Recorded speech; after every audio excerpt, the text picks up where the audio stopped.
Hey, it's Mark Linear with your video thought for the day. So I'm dressed differently today. My hair is all a mess.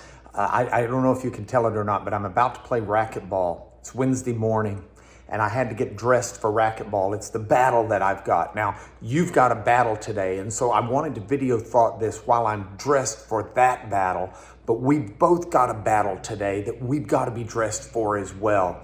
That battle is won against spiritual and unseen forces, if you will. This is against the ideas and the thoughts and the schemes and the plans that assault us in our minds and in our hearts and give us fear and give us hesitation and give us doubt and make us wonder and bring sin into our lives as we battle these inner demons, if you will. And Paul says in Ephesians 6 that we have victory in Christ, but we need to put on the armor, the clothes that we would wear for that battle. And yesterday we talked about how that's a belt of truth, but today I want to talk about how it's the breastplate of righteousness. And that's the second piece that Paul talks about in Ephesians 6. He says, we're not just to wear a belt of truth, wrap truth around our waist, but we wear a breastplate of righteousness. 3 quick points. Point 1, the breastplate is what the soldiers in the military in Paul's time wore over their chest. I've got this shirt on that I can sweat through because that's what I need for my war this morning. But they would put on a breastplate that basically stopped the big body blows. It would thwart someone from just stabbing them straight into the heart or help keep them from having the wind knocked out of them or other big body blows. And so this is core. This protects our core. This is a core protection that Paul's talking about, the breastplate of righteousness. Point 2. That righteousness is first and foremost found in Christ. This is why in Ephesians, Paul says we first have to find ourselves seated in Christ before we can walk in this life victorious and stand against these schemes of the devil. So we're seated, we're standing, but we're standing here with the righteousness of Christ. That's a judicial word.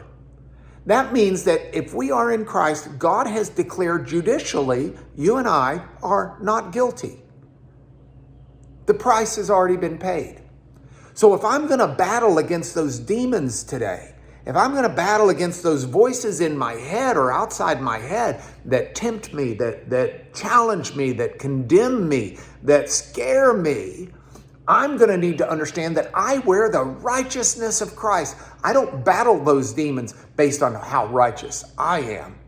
Third point, that also refers to some degree to what we could call ethical righteousness. In other words, this is us living properly today before the Lord. And the more we live right before God, the more we're able to stand against those schemes of the evil one. So with those 3 ideas, understanding the breastplate's going to protect my core today, that I'm going to battle, not just against Paul Tomberlin in racquetball. I'm going to battle against far worse foes than him in a far more meaningful battle. But I do it with the righteousness of Christ.